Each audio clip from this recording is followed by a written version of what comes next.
Hi guys, I'm recording this video because I cannot provide in-person lecture for the day 8 class because I need to participate in a research presentation meeting. Uh, so I believe the in-person lecture is more effective, but unfortunately I cannot provide the in-person lecture for the Monday class. So I'm recording this lecture video, so please watch the video during the regular class time of the day 8 class. And then please watch this lecture video before the uh, day, day 9 class, okay, which will be provided on Wednesday. Okay, so let's get started this day 8 class. So in the previous class, uh, covered the I explained how to represent the RISC-V assembly instructions using the binary data. So which means that computer hardware cannot understand this normal English word. Uh, and then as I explained, the computer hardware can only understand the binary number or binary data. So what is the binary data? So the data is represented using binary number, and then each digit is called the bit. So each bit has only two possible values like 0 and 1. So which means, so we learned the RISC-V assembly instructions such as the add x1, x2, x3. So this is the assembly instruction of the RISC-V ISR, but computer hardware cannot understand this type of instructions because computers can only understand the binary data. So which means that this assembly instruction need to be translated into the machine code. Okay, so we learned how to represent these RISC-V assembly instructions.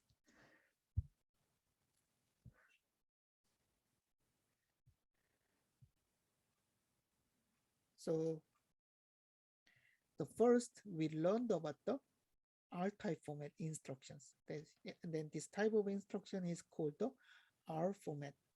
So R format instructions have three register operands like add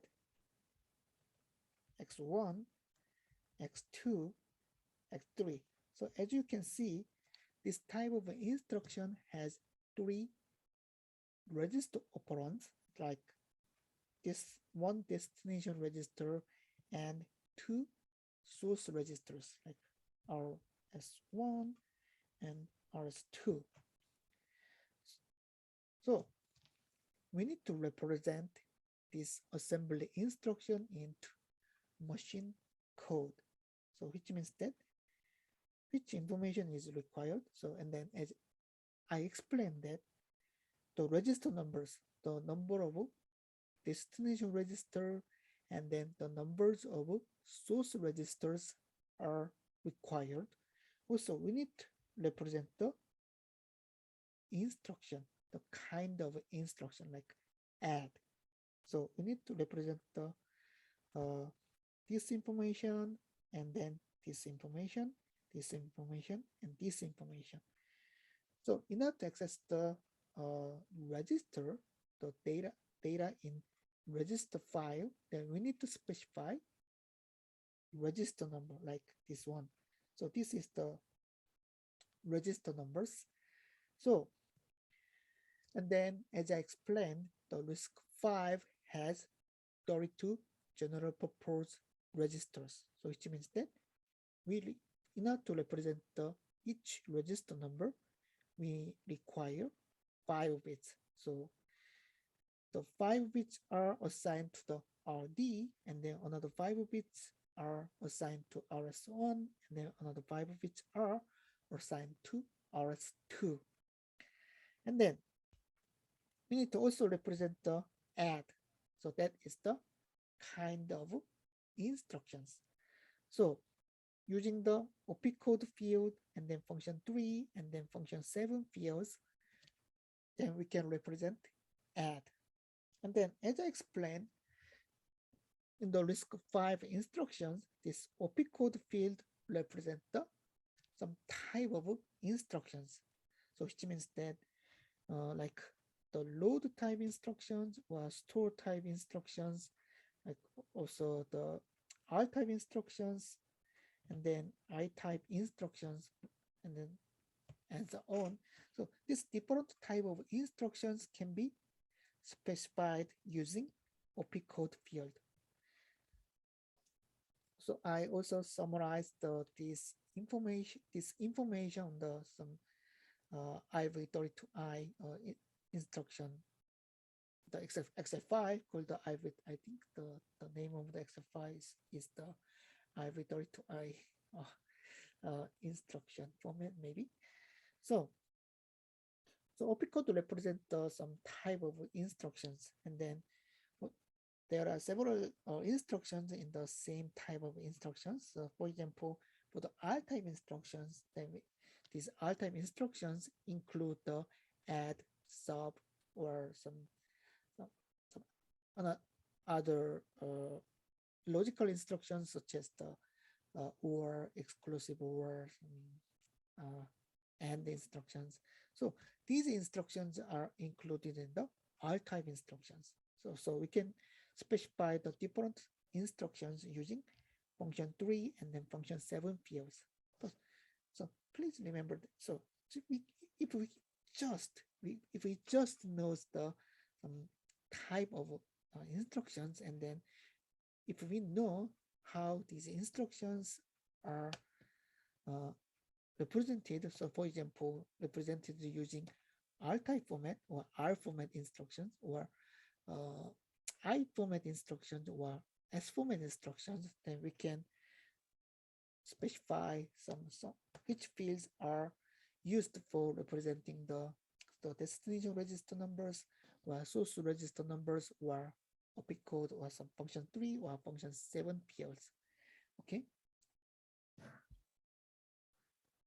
And then this is the example of the add instruction. So,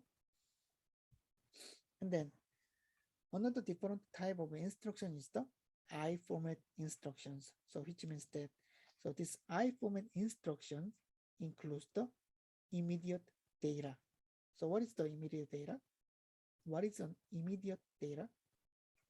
So immediate number or immediate operands means the small constant number, small sized constant number. And then as I explained, these small constant numbers are frequently used in our normal codes like a equal a plus 1. So like this is a small constant number. And if we can include this small constant number in the instruction, then we can reduce the instruction count. Why? So we don't need to write a code like this, like a equal 1. So which means that we need to assign 1 to the variable a. So, and then as I explained, this variable is allocated in the main memory. And then in order to use this data should be transferred to the register file using load instruction. Like, and then in order to calculate the a plus 1 instruction, then we can use like a c equal p plus 1, p plus a, because a equal 1.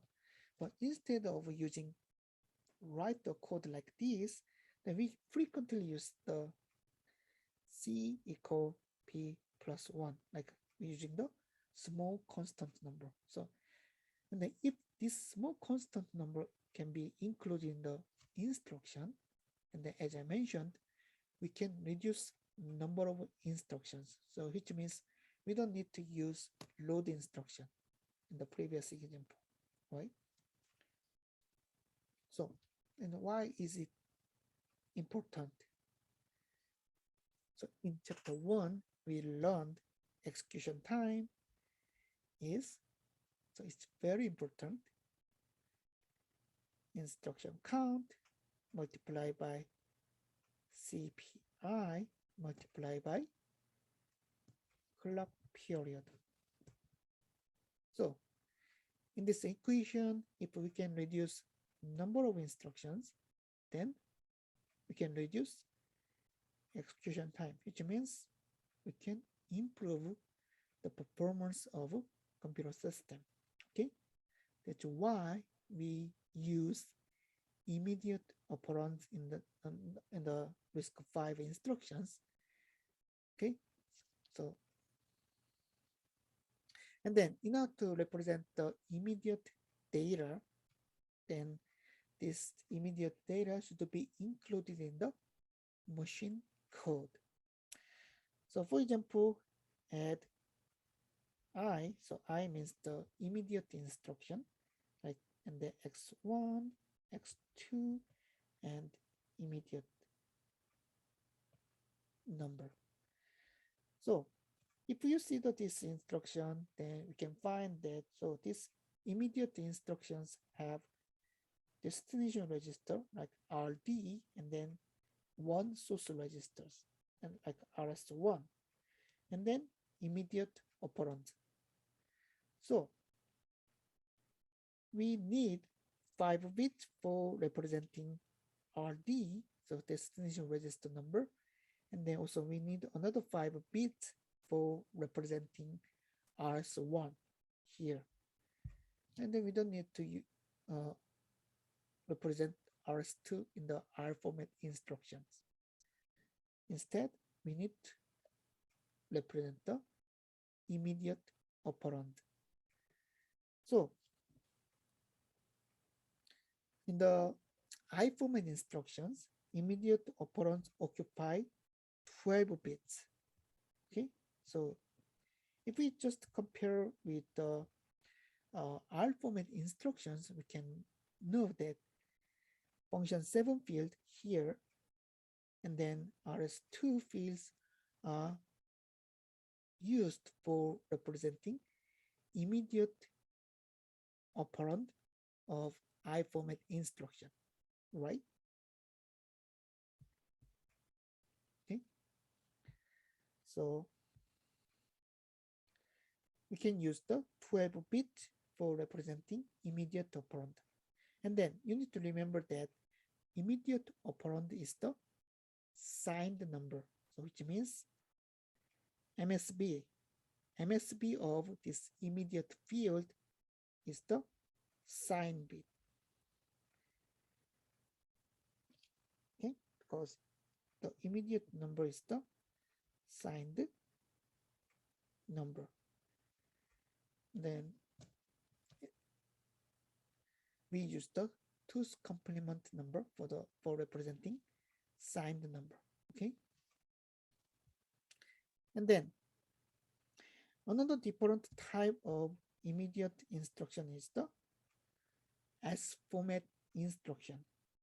Okay, so if we just see the store instruction like SD, X1, and offset and X2. So if we see that this store instruction, the store instruction reads data from register file and then transport this read data to the main memory. So actually, if we see that this store instruction does not include any destination register. Okay, store instruction have a store instruction has 2 source registers, right? So store instruction use the RS1, the source register 1 as the base address, so which means that this is the RS1, and then another source register RS2 is here, RS2. So in this example, the RS1 is the X2 here, and then RS1, RS1 is the X2, and then RS2 is the X1. Okay. So what is different? What is different? What is the different from the I format instruction? These I format instructions have one destination register and one source register, but a store instruction has two source registers. Okay, so this is the S format instruction. So as you can see, we need 5 bits for the RS1 here, and then another 5 bits for RS2. And then this store instruction does not need destination register. So which means we can use these 5 bits of the destination register as the immediate operand. So store instruction includes the immediate operand from 31 to 25, so it's a 7-bit, right? And then also the store instruction includes the LSB part of the immediate operand here, 5 bits from the 7-bit. It's 7 to 11 down to 7. Okay, so you need to remember that immediate operands are split and then stored in this field and this field. Okay, for the S format instruction, like it's store instructions.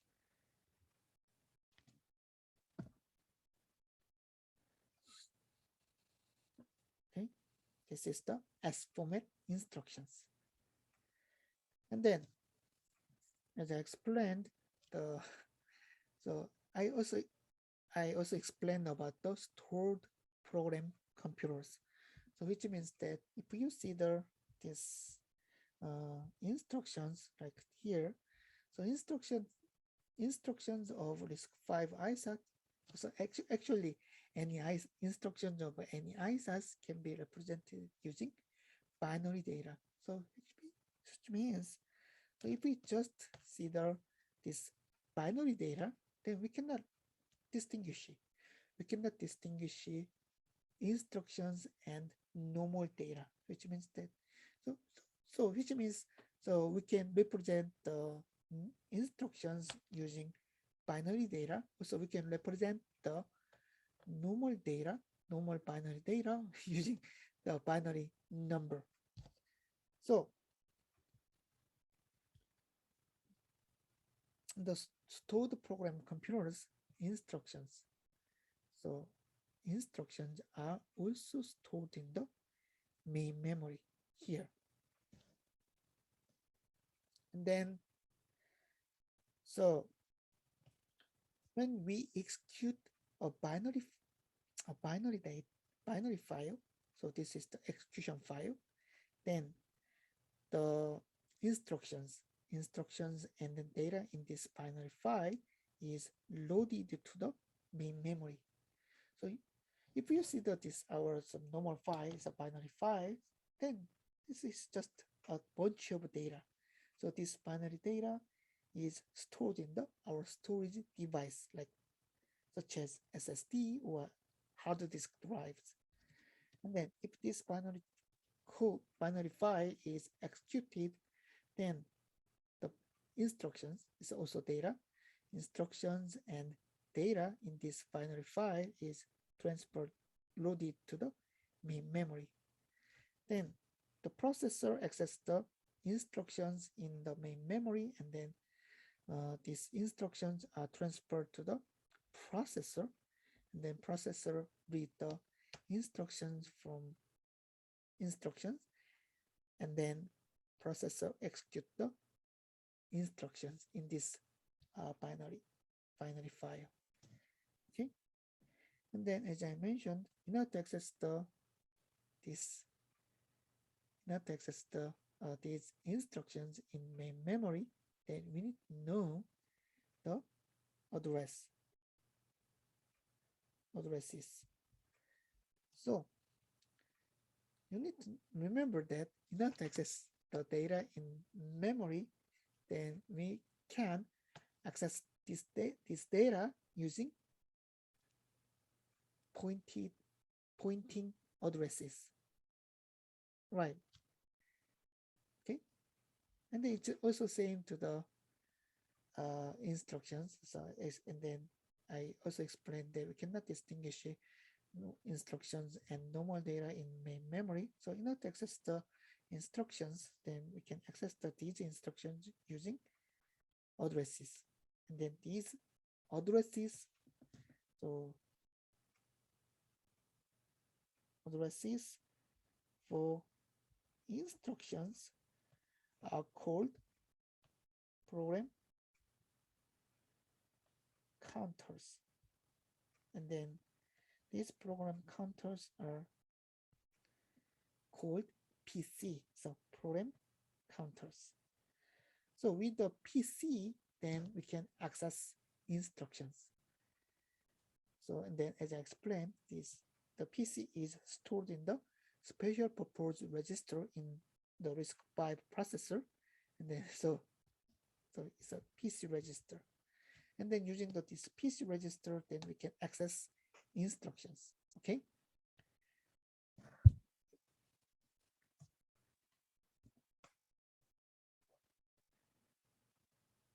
Okay, so now I briefly explain about the logical operations in RISC-V ISA. So what is the logical operations? So we already learned about the arithmetic instructions, or like arithmetic instructions includes the add, sub instructions in RISC-V, so integer type instructions. So actually the arithmetic operations includes the add, sub, multiply, and divide. But in the IV3, IV64I instructions only includes the add instruction and sub instruction. And then what is the logical instruction? Logical instruction. So what is logical? So if you took the digital system design course like COSE222, then I believe you learned about the logical operations. Like what are logical operations, like and, or, exclusive, or, not, and so on. So actually these are logical instructions. So we can apply bitwise, like I said, bitwise logical operations using logical instructions like and, or, exclusive, not. Okay. So actually the high-level programming languages also support logical operations. So if we see the C programming language, then C also provides the logical operations like shift left, shift right. So if we use this shift left or shift right operations, then we can change the position of each bit. Okay, so shift left is like the position of the data is shifted left, and then shift right is the position of the bit data is shifted right. And then also the C also supports the bitwise and, or, exclusive, or not operation. Okay. So I believe so what is the bitwise and? So if you took the this is the system design course, so what is the bitwise and? It's like this zero.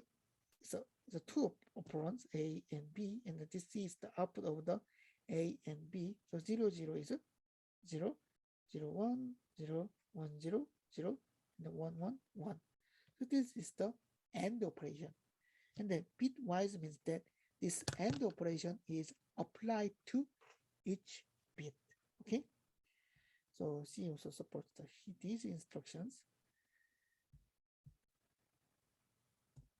And then we can also use the OR operation, exclusive OR, and the NOT operation. And how about the Java also supports these logical operations, but as you can see, actually the operators are the same to the C except shift right. So we can use the three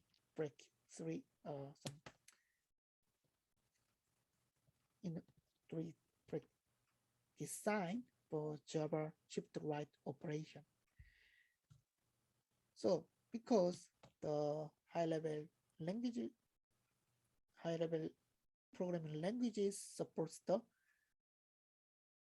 logical operations, the RISC-V also supports the logical instructions. So if the processor supports these logical operations using the logical instructions, then these logical operations can be mapped to the logical instructions easily. Okay. So RISC-V supports the shift left instruction with the SLLI, the shift left logical SLL, and then also the RISC-V supports the shift right instruction like shift right logical SRL, and then RISC-V also support the bitwise AND operation using AND instruction and the OR and the exclusive OR instructions. And then RISC-V does not support the NOT operator, NOT instruction, but we can easily implement this NOT operation using exclusive OR instruction. Okay. So for in order to actually these logical instructions are very similar to the R type instructions or I format instructions, like R format instructions and the I format instructions. So actually the same, like AND, AND x1, x2, x3. So this is the R format instruction of AND operation. And then also we can apply the I format instructions of logical operation like AND I, like x1, x2, and immediate data. Okay, so it's very similar to the arithmetic instructions. Okay, but shift instruction is a little bit different. So shift instructions, so we can implement the shift instruction like a shift left by 2. So which means that the bit of this variable A is shifted left by 2 bits. So what does that mean? So if we use the shift instruction, then usually we use the immediate operand. Okay, so in the high-level programming language. Okay, so RISC-V supports the shift operations using SLLI and the SRLI. So as you can see, these instructions include I, so which means this is the I type instructions. So these instructions include immediate operands. Okay. So how can we implement the immediate operands? So this shift operation is a little bit different. So if we use the immediate operand, so we can expect that, we can use the I format instructions. So what are I-format instructions? So I-format instructions have the machine code format like this. So we can use the 12 bits of immediate operand or immediate data. Okay. But in the I-format instruction, immediate fields have 12 bits of signed number. But think like this. So we are learning about the RV64I, so which means that we just handle 64-bit data. And then we apply shift operations for this 64-bit data.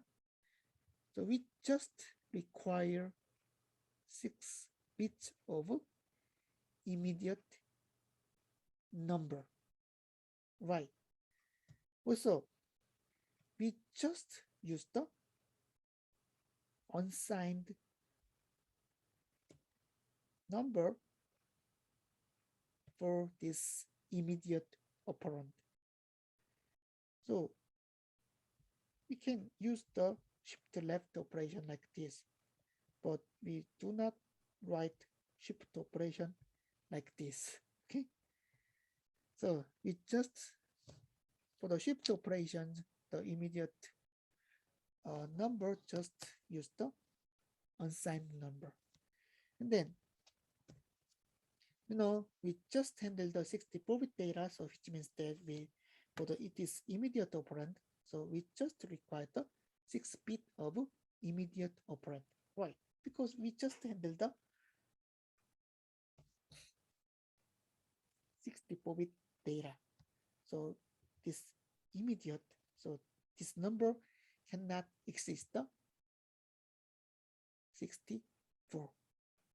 Okay, right.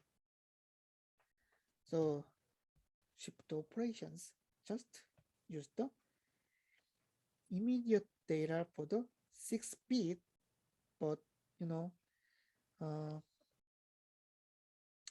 the R type, the R format instructions, we use the function 7 field for these 7 bits. But if we use the 6 bits for this immediate operand of the shift operations, then we can use just 6 bits for the function 6 field. Okay. So for the shift operations, immediate operand occupies the 6-bit data here, and then you need to remember that this is the unsigned number, so which is different from the I format instruction, and then we can use the remaining 6-bit for the function 6 field. Okay.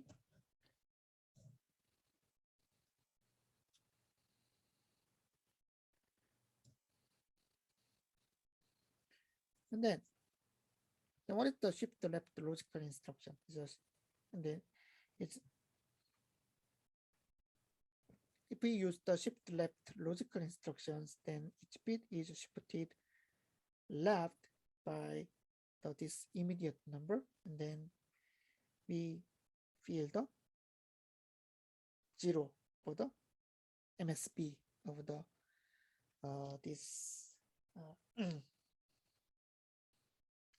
this operand. And then how about the shift right logical instruction? So for example, for the shift left logical instruction, so for example, if we just apply the shift left by 2, like SLLI, X1, X2, and 2, and then if the data stored in the X2 is 1, 1, 1, 1, 1, 1, 1, 1, so it's just AP, because if we just use the 64-bit, then it will be very long. And if we just apply this shift left logical instruction, then the result will be 1 1 1 1 1 1 1 1 0 0.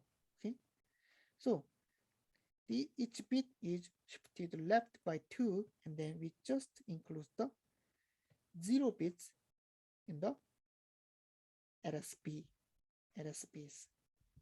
Okay, least significant bits. And the shift right is the inverse of the shift left logical. We can just include. So if we apply the SRL for the same number, then how about that? So we just add 2 bits of zeros, and then 1 1 1 1 1 1. Okay, so 0 is inserted, and then each bit is shifted right by 2. Okay, and then RISC-V also supports the bitwise logical operations like AND, OR, and exclusive OR operations. So you need to remember that these are bitwise logical instructions. So which means the logical operation is applied to each bit by bit. Okay. Okay, this is the example of the AND instruction and the OR instruction and the exclusive OR instructions. So I believe everyone knows the truth table of the AND instruction, like A, B, C. So what is that? So 0 0 0 0 1 0 1 0 0 1 1 1. So this is the AND operation. And how about the OR instruction? With the truth table, it's A, B, C. So 0 0 0 0 1 1 1 0 1 1 1 1. So what is different for the AND instruction? So for the AND operation, the result is 1 only if 2 input bits are both ones. But for the OR operation, the result becomes 1 at least 1 over 2 bits include 1 over 2 bits include 1. Okay, so this is the OR operation. How about the exclusive OR? A, in the truth table, is ABC 0 0 0 1 1 0 1 1. So what is the result of the exclusive OR operation? 0 0 0 1 1 1 0. Okay, so what can you find? What is the definition of not definition? What is the definition of exclusive OR operation? So if the 2 bits have the same bit data, then the result of exclusive OR is 0. Okay, so if the 2 bits are the same, like 0 0, the result is 0, and then 1 1, the 2 bits are the same, have the same bit data, then result becomes the 0. Then if these 2 bit data are different each other, then the result of exclusive OR operation becomes 1. So which means we can use exclusive OR for comparing 2 bits. Okay, and so which means if the 2-bit data has the same bit data, it's the same, then the result of exclusive OR becomes 0. But if the 2 bits are different, then exclusive OR becomes 1. Okay, so we can use exclusive OR operation for comparing 2 bits. Okay, so I also posted the RISC-32I instruction format of the RISC-V instructions. Also, these slides include the summarized RISC-V instructions. Okay, so you can find the example here, and then meaning here, and then so some comments for each instruction. Okay, also you can find this table in your textbook. Okay, so please read the textbook. So also you can find the OP code for the different instructions of RISC-V. So it's an R type. So I saw some different instructions here. So you can find some OP code field, and then functions 3 field, and then function 7 or 6 field for different instructions. Okay. Then also this slide summarizes the different type of instruction, like R type, I type, and S type, SP type, use A type, U type. Okay. Then you can find that some categories of instructions that includes in this R type or I type, different type of RISC-V instructions. Okay. So as you can see, the arithmetic and logical instructions use the R type instruction, and then load and immediate arithmetic or logical instructions use the I type, then stores S type. And then we did not learn about the conditional branch or some jump instructions, and we will learn about these branch instructions now. But this conditional branch has the SP type instructions, and then unconditional jump is a jump instruction, use the UJ type, and then upper immediate format use the U type instructions. Okay. Okay. So now, until now, we learned about these 3 types of RISC-V instructions. Okay, R type instructions, I type instructions, and S type instructions. So now we will learn about branch instructions. So what is the title of this topic? So instructions for making decisions. So what does that mean? So actually, we frequently use the condition statement in our high-level language code, like if A equal B, then some statement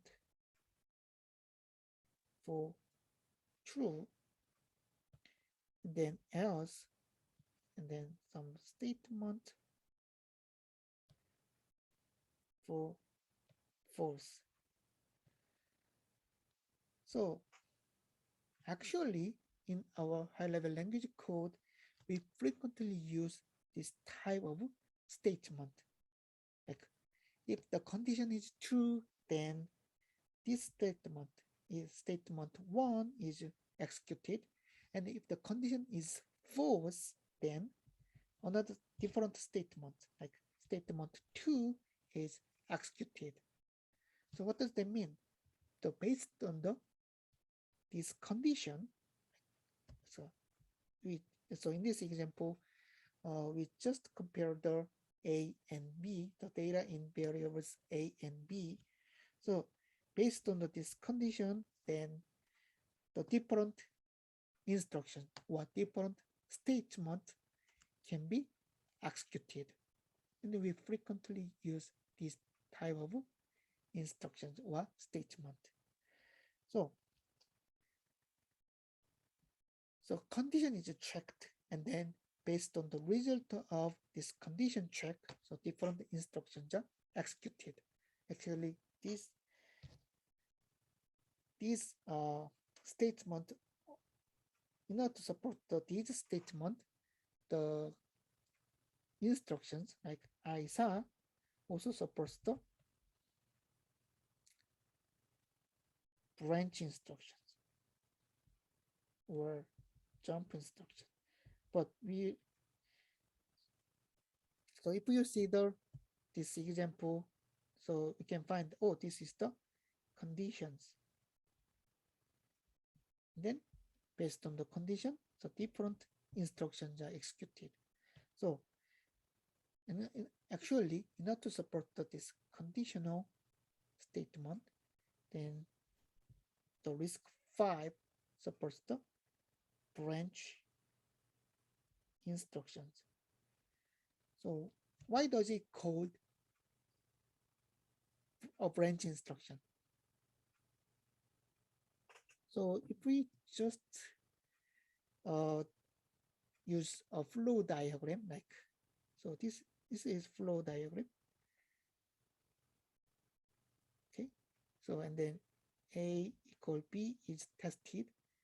Oh, if it's true, then this statement 1 is executed, and then false, the statement 2 is executed.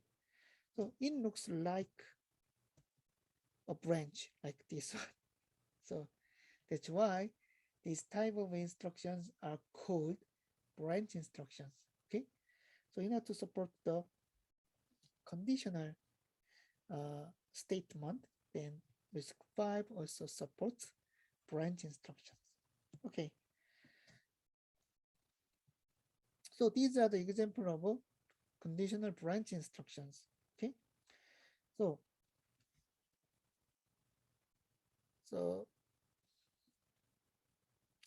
actually in a RISC-V ISR, the conditional branch instructions look like this. So it starts with B. So B means branch, and then also these branch instructions have the postfix like some conditions, like, so we can use the EQ. So it's EQ means equal. Then also we can use EQ and E, LT, and GE. So these represent the conditions, and these branch instructions includes the two source registers like RS1 and RS2. Why? So if we use some example, the previous example, if A equal B, so if we see this conditional statement, we can find that this conditional statement requires two variables. So which means these conditional branch instructions also requires the two source registers, like, not to compare the two different register operands. And then based on the result of this condition, I said different instructions can be executed, like statement 1 or statement 2. So how can you implement this? So in the assembly code, the branch instruction is here, and then also you can find the condition here. So like RS1 and RS2. And then if this condition is true, then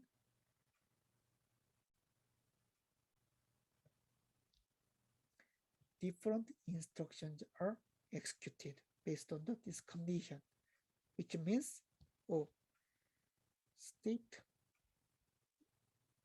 instructions for statement 2 is here, and then this is the label L1, and then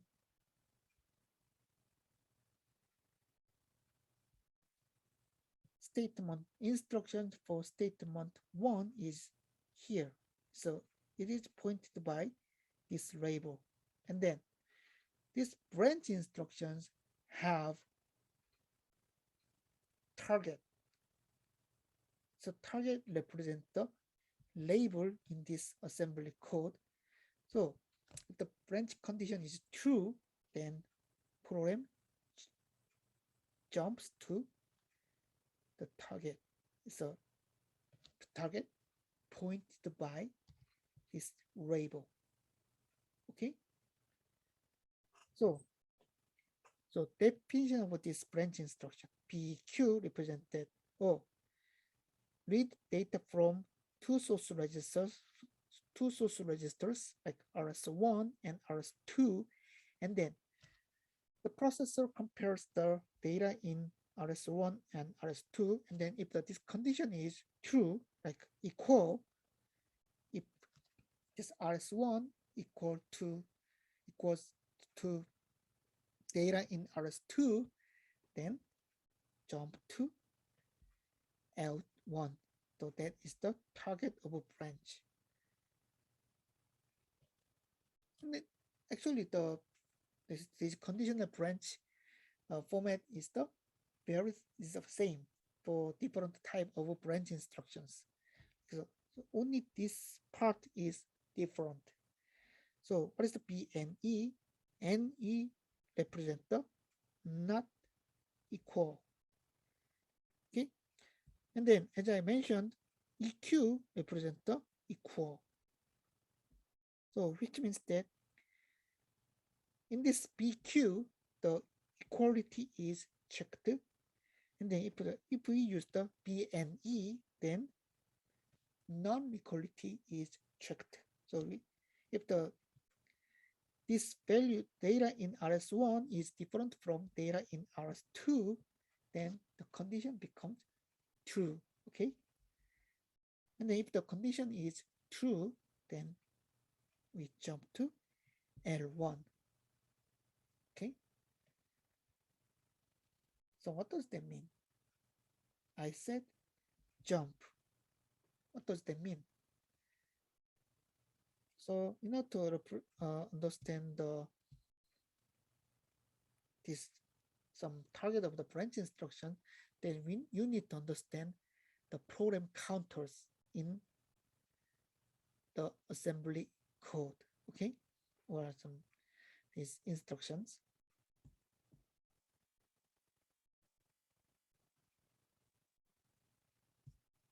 So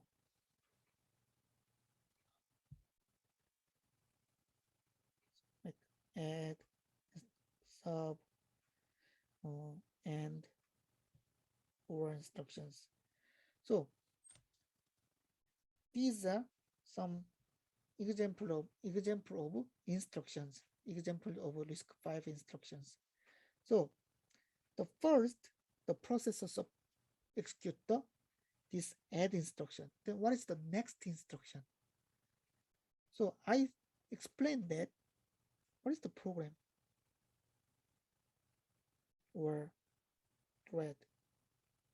So we can say that this is program. What is a program? Program means it's a group of instructions. Okay, what does that mean? A single program includes multiple instructions. Then how are these instructions executed in a processor? Okay,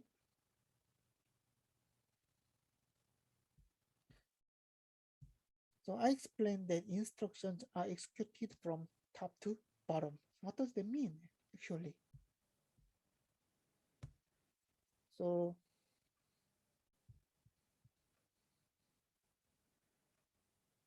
in this slide, I explained about program counter. Then what is a program counter? A program counter is an address pointing an instruction. Okay, so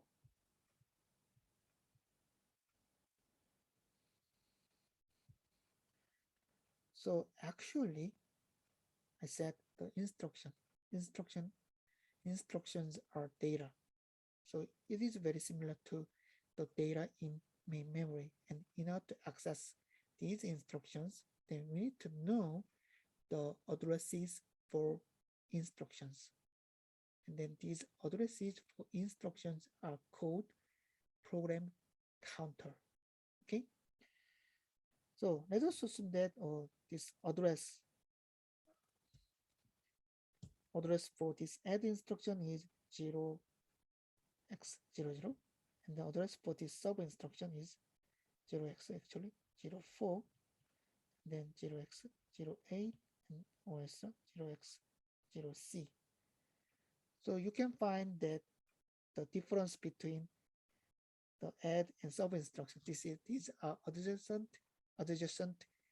instructions. So what is the difference of these instructions? It's 4 byte. Why is this difference 4 byte? Because the size of normal RISC-V instructions is 32-bit, which means it's 4 byte.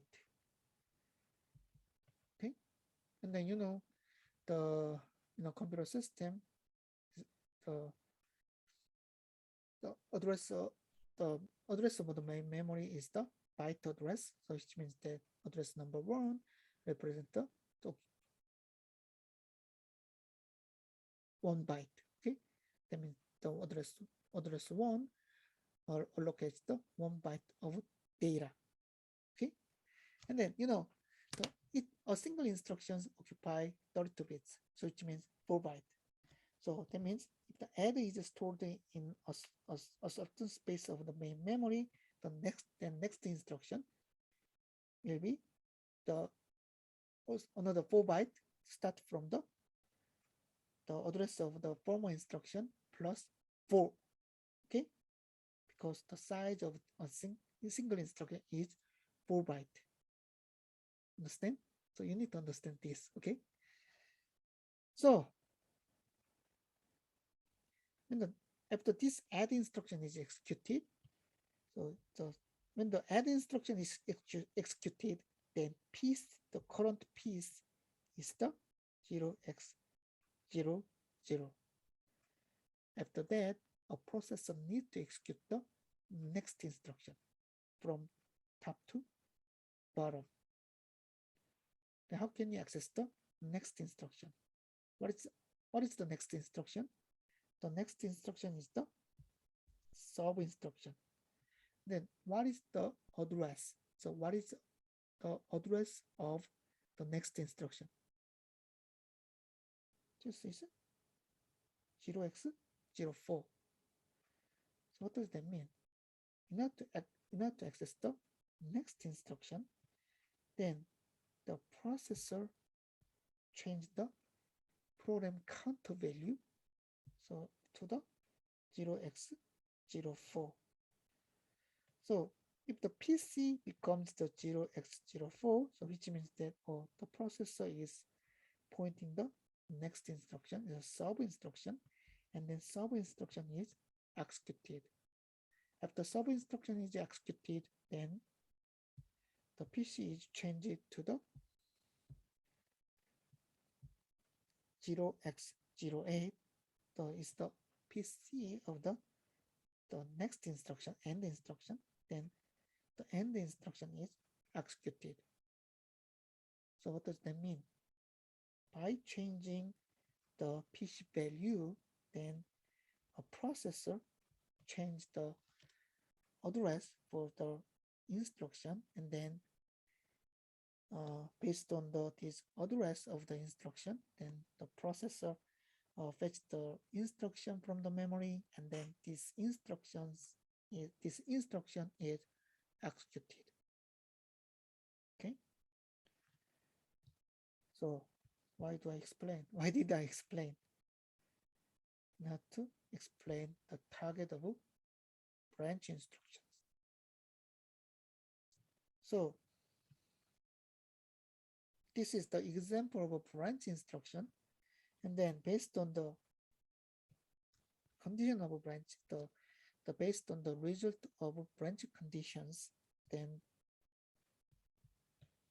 the very next instruction of this branch instruction can be executed, or instructions pointed by this target of the branches can be executed. Understand?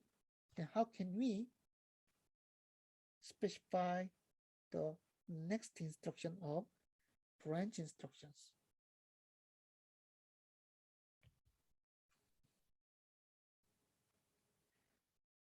So in this example, so BQ, if the condition of this BQ instruction is false, then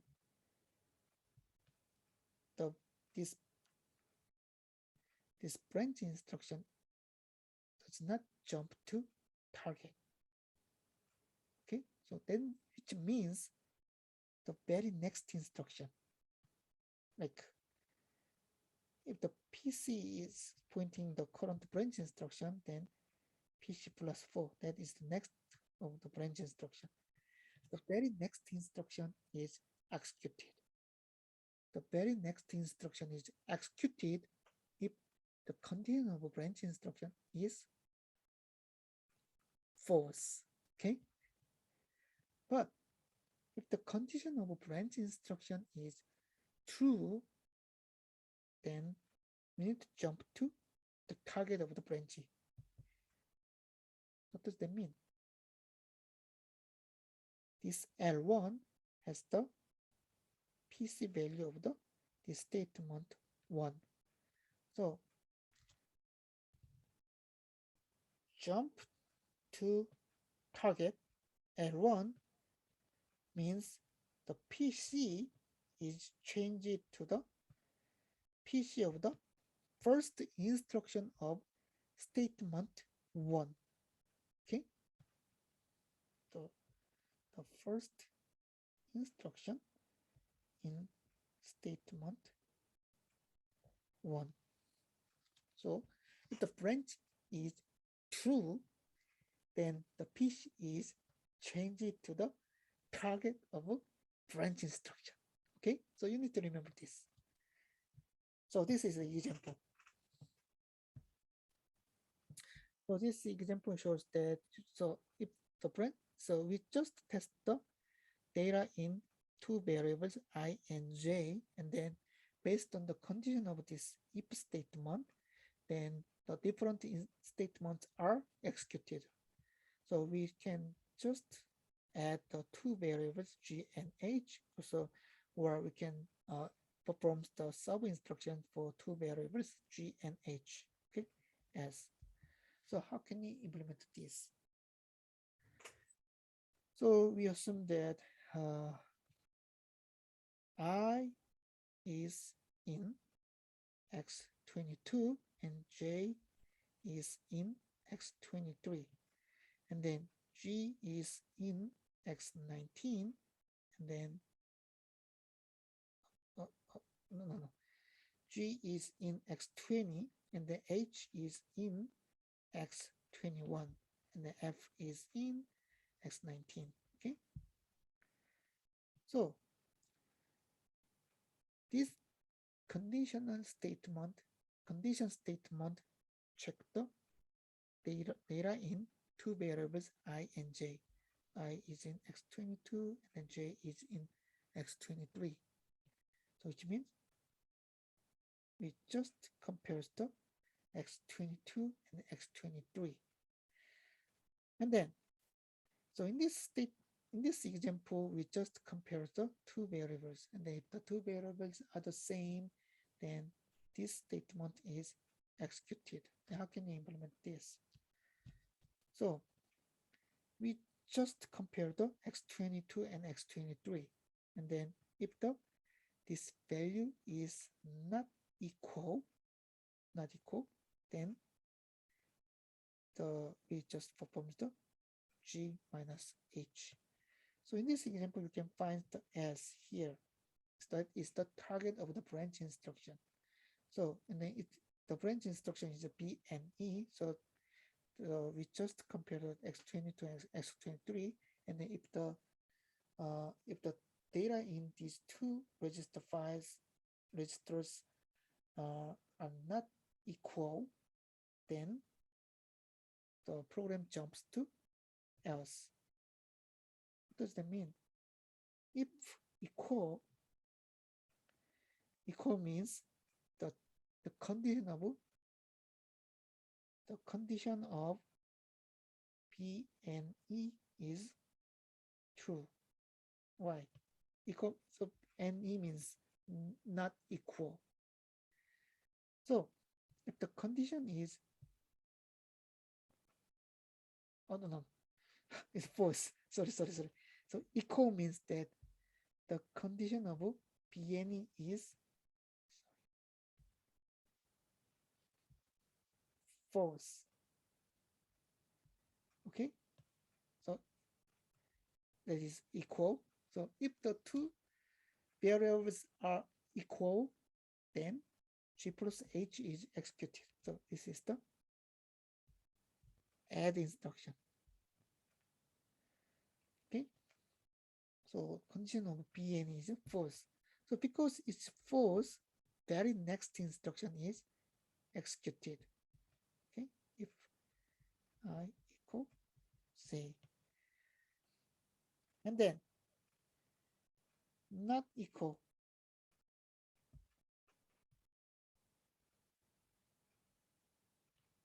So not equal means that condition of B and E is true because it's not equal, right? Then jump to else. Where is else? Else is here. This is here. So which means the sub instruction is executed. And then if you see that this statement, so this is the flow diagram. So I and J is tested, and then if it's true, then this statement is executed, and then if false, minus is executed, and after that, it is converged. So two execution paths are converged here. So this is the code. So in this example, we define this converged path as exit. So after that, the program is converged to exit here. So if the sub is executed, then and then the next thing can be exit here, obviously. But if the add instruction is executed, then if there is no BQ instruction here, then which instruction is executed after this add instruction?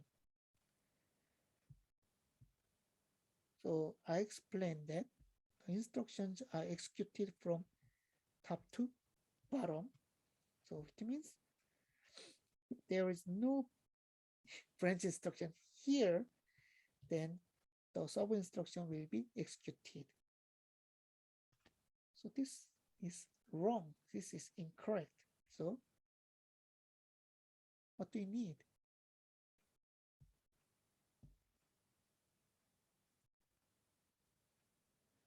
So after this add instruction is executed, then this program jumps to exit here.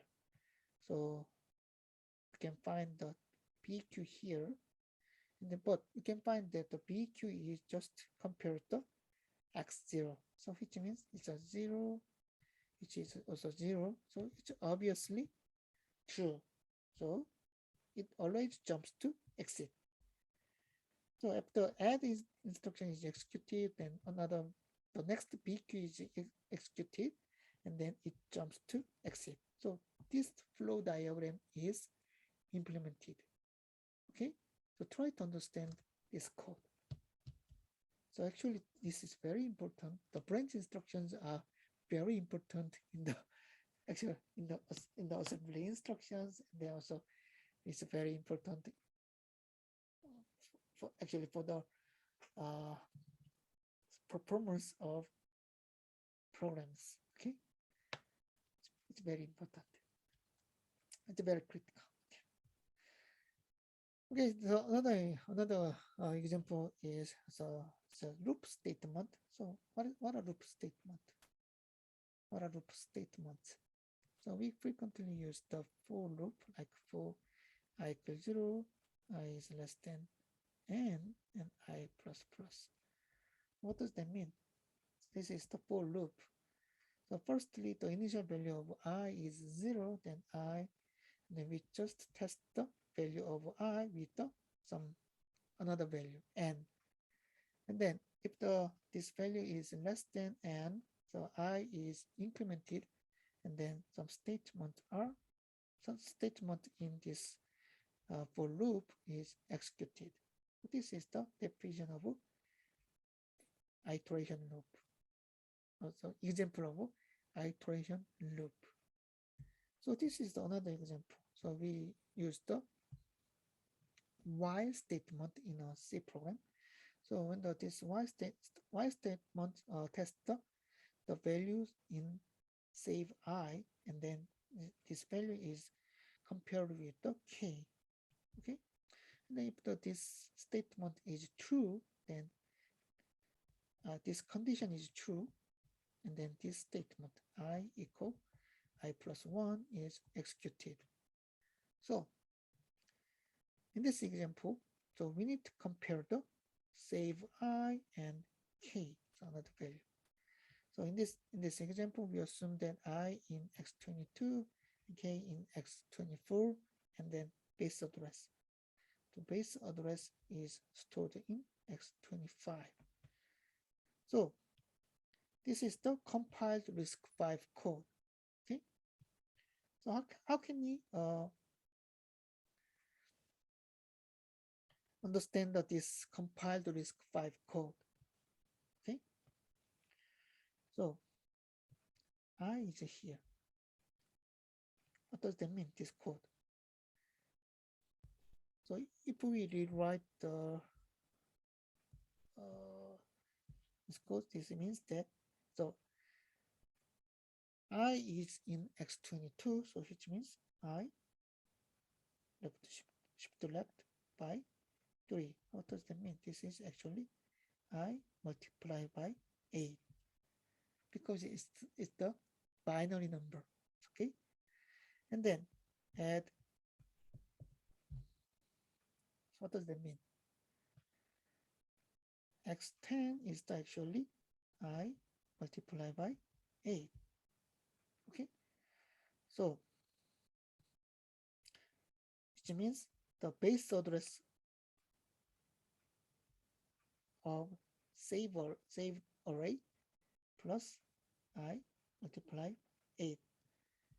So when this add instruction is executed, then which means this add instruction stores the address of save I. Okay, x10 is storing address of save I. Okay, and then with this address, this load instruction access this address, like save I, then the data in this address is transferred to the x9. So x9 has the data of save I, right? And then this save I is compared with the x24 is K.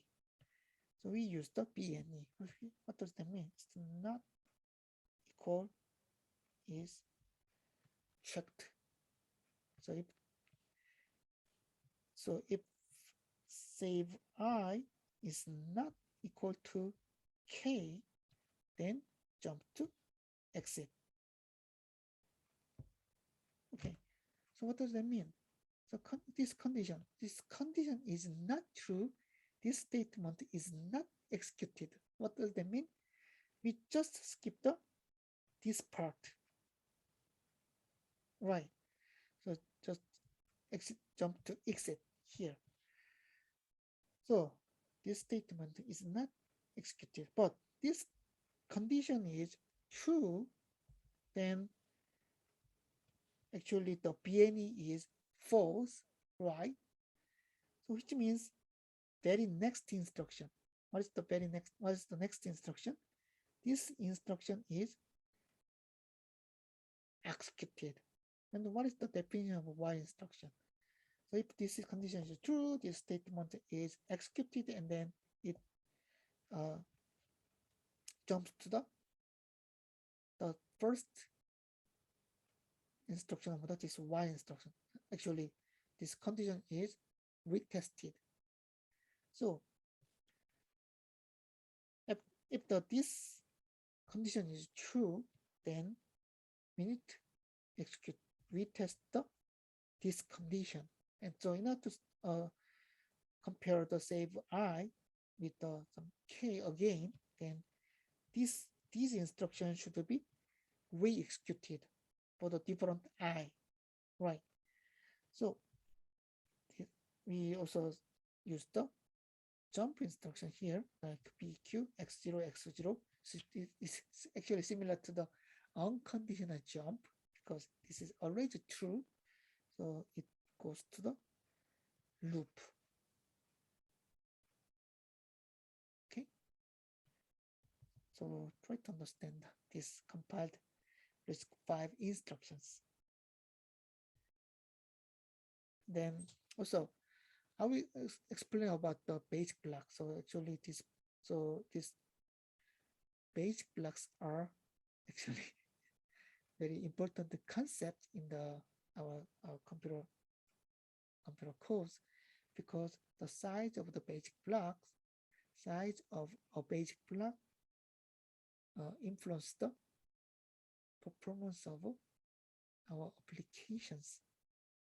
Then what is the basic block? So actually in this topic, so it's the conditional branches. So we learned about how the instructions are jumped to another location. So what does that mean? So actually, if there is no branch instructions, so and then the codes are executed from top to bottom sequentially. What does that mean?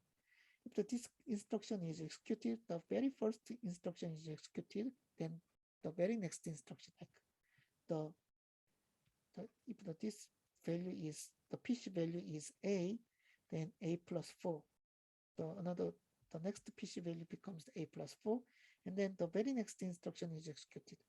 And then if there is no branch instructions here, then A plus 8. Also the next instruction is executed. So what does that mean? If there is no branch instructions, if this one instruction is executed, then the next instructions and next instructions are obviously executed sequentially. That's how programs are executed in a processor. But if a branch instruction is here in the middle of instructions, then we don't know which instruction is executed after this branch instruction. So you need to remember that we don't know which instruction will be executed, because the executed instructions are determined by condition of branch instructions.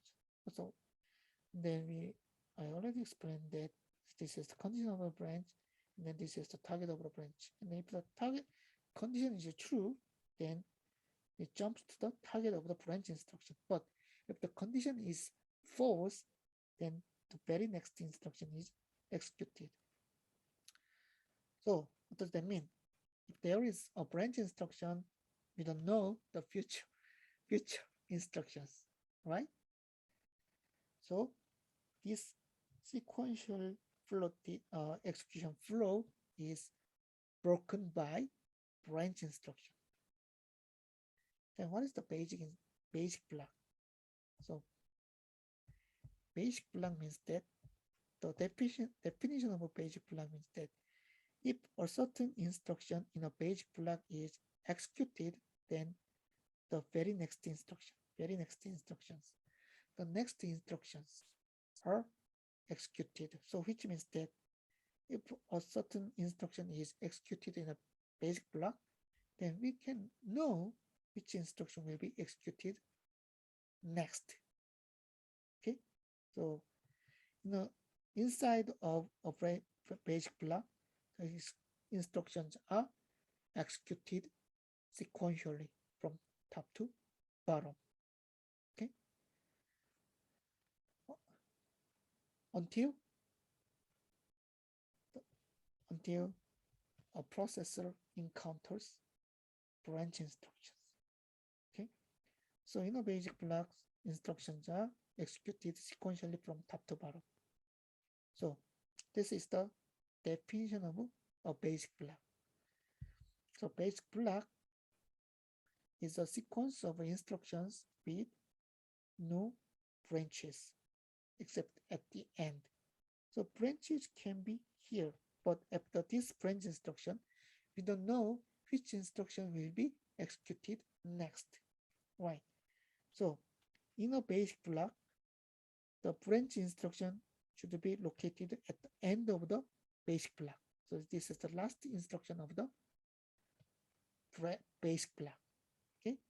And then no branch target. What does that mean? So except at beginning. So the first instruction of a basic block can include the target of a branch instruction, like L1.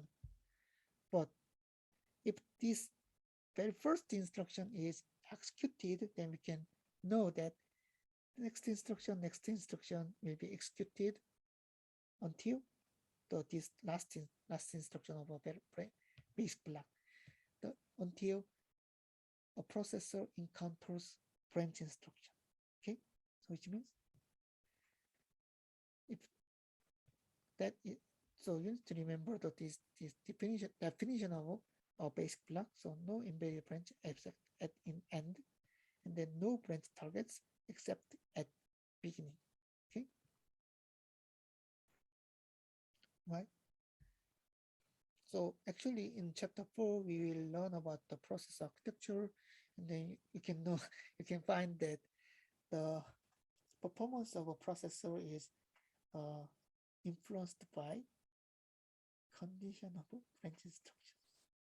So if the branch instructions are frequently used in our programs, then the performance can be degraded actually.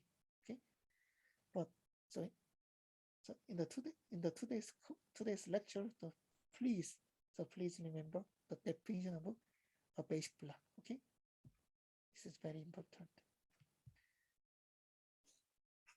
And then also we actually in the previous slides I explained only two branch instructions like PQ and BNE, but RISC-V also have another type of branch instructions like BLT and BGE, because we frequently use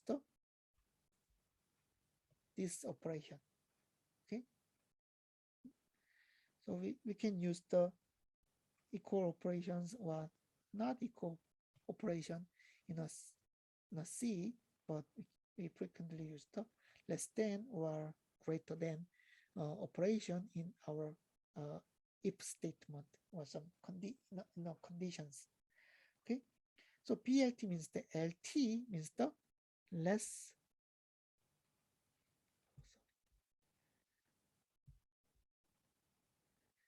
In the BLT, this LT means the less than.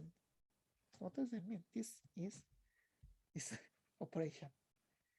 And then GE means the greater than or equal, which means this operation. Okay, so you can use the PLT or PG so in order to support this one less than or greater than or equal. Okay, so this is the example code. So you use this statement, and then we can use the greater than or equal. Okay,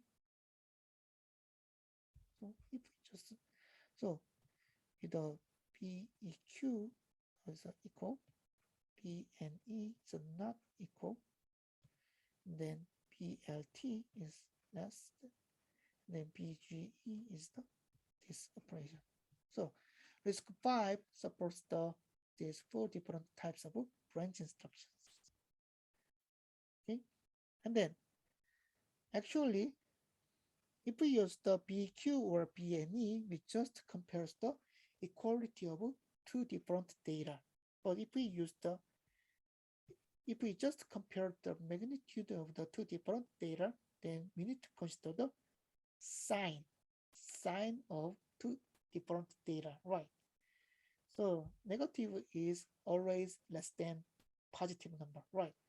But we use the 2's complement number usually. I said usually. Then if we use the signed numbers, then we also apply the signed comparison. And then if we just compare the 2 unsigned numbers, then we need to apply the unsigned comparison. So, and then if we PLT and BG can be also applied to signed numbers or unsigned numbers, right? We should just compare the magnitude of 2 different numbers. So if we perform the signed comparison, then we just use the PLT and BGE because we assume that by default the RISC-V assume that the data in register file is the signed numbers. But we just perform the unsigned comparison. We can use the PLTU and PGU. And you can find that this U postfix, which means it's the unsigned number. So this is the example. X22 is the all ones and X23 is the 0001. So if this X22 is the signed number, which means this means -1. X22 is the +1. So X22 is less than X23. But if X22 is the unsigned number, so it's a very large number, right? Because all bits are positive numbers, positive bits. So if we just perform the unsigned comparison, the result can be different. Okay, so I will stop here. So I explain about until the branch instructions. And then in the next class, in the Wednesday class, I will cover how to implement the function calls. So, okay. I believe the conditional branch is a little bit tricky. It's more tricky. Which means some more difficult than some different instructions, like the previous instructions, such as the arithmetic or some load or date store instructions, which means the branch instruction is just change the program flows, the flows in the computer programs, which means the branch instruction just change the program counter value. Okay. Then, so please try to understand this lecture, today's lecture, because today's lecture is very important. Okay. So I will stop here. Then I hope to see everyone in the next lecture. So okay. So see you in the next class. It's a Wednesday class. Okay.